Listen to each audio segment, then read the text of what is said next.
ya kan, konon ada 13, ada yang bilang 16 bahkan, Pak. 16 gitu. Ya. Dan di antara 16 ini ada yang sipil. Itu menurut temuan ada yang tim bukan advokasi untuk demokrasi, Pak. 16 orang ya. Iya. Taut itu ya. Iya, taut.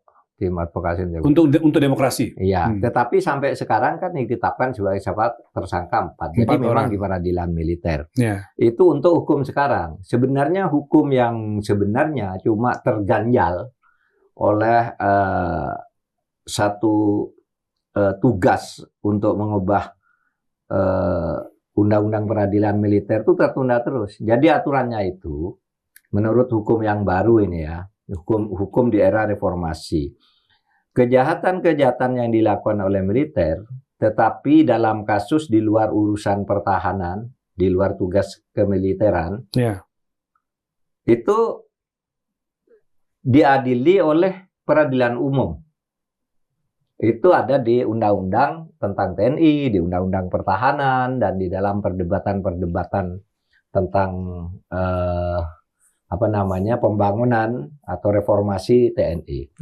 Jadi seharusnya di peradilan umum. Tetapi memang ada pasal di situ peralihan kewenangan peradilan militer untuk orang-orang militer yang melakukan kejahatan di luar bidang kemiliteran itu bisa dilakukan setelah dilakukan perubahan atas undang-undang peradilan militer. Nah, undang-undang peradilan militer yang mengalihkan ini secara resmi sampai sekarang belum ada. Artinya sudah 20 tahun lebih. 20 tahun lebih ya tidak dibuat. Padahal diperintahkan sudah kira-kira sejak 22 tahun yang lalu ya. Sudah diperintahkan nih tidak digarap juga. Itu karena resistensi. Meskipun kayaknya di prolegnas selalu ada, tetapi tidak pernah masuk prioritas sampai 20 tahun. Kenapa, Pak? Itu rata-rata karena ya, itu kan pilihan politik aja. Yang masuk ke prolegnas itu kan pilihan politik dari DPR dan pemerintah. Mungkin masing-masing masuk kan, ada yang sama, ada yang tidak. Kemudian ketika ada yang satu masuk, satu tidak, mungkin berdebat, ini tidak masuk prioritas dulu. Itu mekanismenya kan begitu. Ya, yang ditanyakan kenapa tidak masuk, yaitu pilihan politiknya tidak sampai ke situ karena itu mungkin menyangkut beberapa hal yang masih belum bisa diterima oleh pihak TNI. Tapi udah benar, 4 ini ke peradilan militer.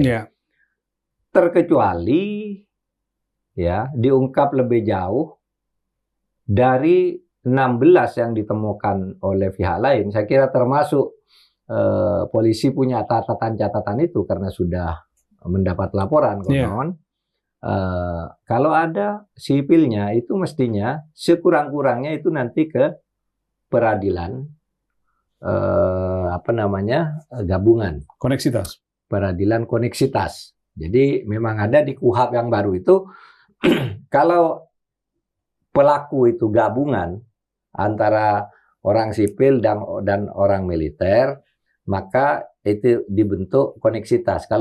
Kalau tidak gabungan militer seperti sekarang, dilokalisir keempat orang hanya pengadilan militer. Ya militer.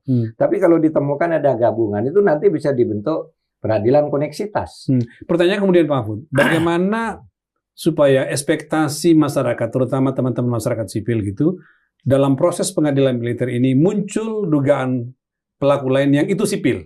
Karena kan kira-kira orang melihat, oke, pilihannya sekarang peradilan militer. Lantas, kalau dugaan udah muncul, sangkaan muncul pelaku lain yang itu sipil. Ya itu